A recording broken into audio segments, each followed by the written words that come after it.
इस गाने का नाम है प्रेम, दर्शन और पेंगुइन। प्रेम एक वाहियात चीज है। ये जीवन के समीकरणों में कभी फिट नहीं होता, परंतु कवियों और दार्शनिकों का व्यापार ऐसी ही अवधारणाओं के कारण चलता है। जीवन जितना जटिल होता जाता है, उतना ही दार्शनिक प्रासंगिक होते चले जाएंगे। मुझे आज भी रोमन साम्राज्य के वो दिन याद आते हैं। सुबह उठो, तलवार मांजो, दो चार कत्ल करो, स्त्रियां लूटो, मदिरा पियो, मुर्गा खाओ और सो जाओ। ऐसे सुव्यवस्थित दिनचर्या में दार्शनिकों की कोई जगह ही नहीं थी। मुझे वो दिन भी याद आता है जिस दिन किसी दार्शनिक ने उद्घोष किया, दुनिया के दार्शनिकों एक हो जाओ। उसके बाद इतिहास बदल गया। सभी दार्शनिकों ने मिलकर ईश्वर की रचना की। समय अच्छा कटने लगा। कार्यक्रम अभी भी वही थे। तलवार अभी भी मारनी थी, कत्ल अभी भी करना था, स्त्रियां अभी भी लूटनी थी, मदिरा और मुर्गा भी अभी भी जलनी थी। बस बदला ये था कि ये सब करने से पहले और बाद में ईश्वर को याद करना जरूरी हो जाता है। जिंदगी ठीक चल रही थी, पर एक दिन किसी एक ने तलवार नहीं मांजी। तलवार नहीं मांजी तो कत्ल न किया और दिनचर्या छूट गई। वो ईश्वर के बारे में सोचने लगा। वो ईश्वर को ढूंढने निकल पड़ा। उसके पीछे और लोग ईश्वर को ढूंढने निकल पड़े। अब दार्शनिक फिर परेशान कि ये सब ईश्वर को ढूंढने निकल जाएंगे तो हम अपनी बकैती किसको सुनाएंगे। उन्होंने लोगों को इकट्ठा किया और कहा, ईश्वर को पाने का एक और रास्ता है, वो है प्रेम।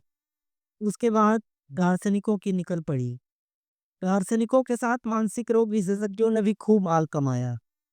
कवियों की निकल पड़ी और दुनिया अजीबो गरीब हो गई। मुझे आज भी वो दिन याद आता है जब फ्रांस के दार्शनिक जॉर्ज पॉल सार्त्र ने अपनी प्रेमिका सिमोन de beauvoir को अपने प्रेम पत्र में लिखा, I wanted to bring you my conqueror's joy and lay it at your feet, as they did in the age of Sun King, and then tired out by all by the shouting. I always simply went to bed. Today I am doing it to feel the pleasure you don't yet know of turning abruptly from friendship to love, from strength to tenderness.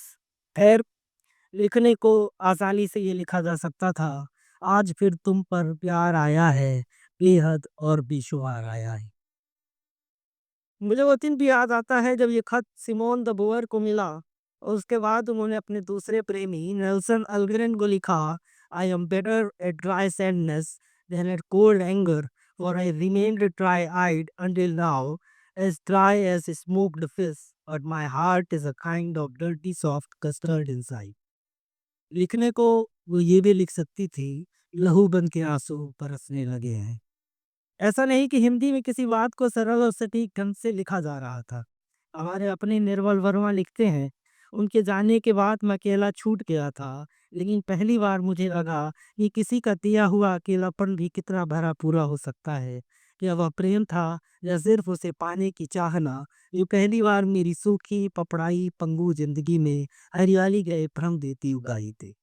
मुझे आज भी एक दार्शनिक की बात याद आती है। उसने कहा था, इस दुनिया में एक प्रजाति है पेंगुइन, जो कि मोनोगामिस्ट होती है, यानी वो ताउम्र एक पार्टनर के साथ रहते हैं। मनुष्यों को भी इससे सीख लेनी चाहिए। मैं सोचता हूँ कि हम गलत दिशा में आ गए। अगर हमें पेंगुइन ही बनना था तो हमने इतना इवोल्यूशन क्यों किया? करोड़ों साल का संघर्ष हमने मनुष्य बनने के लिए किया और आज हम पेंगुइन न बन पाने का अफसोस मना रहे हैं। पेंगुइन भी ये सोचकर आश्चर्य में पड़ जाएगा कि हम उससे भी बड़े पेंगुइन हैं। हमने तो 7 जन्मों तक पेंगुइन रहने की कसम खा रखी। दार्शनिकों ने इस दुनिया की लंका लगा दी है। मुझे आज भी वो दिन याद आता है जब मैं ईश्वर को ढूंढने जा रहा था, लेकिन रुक गया। मुझे निकल जाना चाहिए था।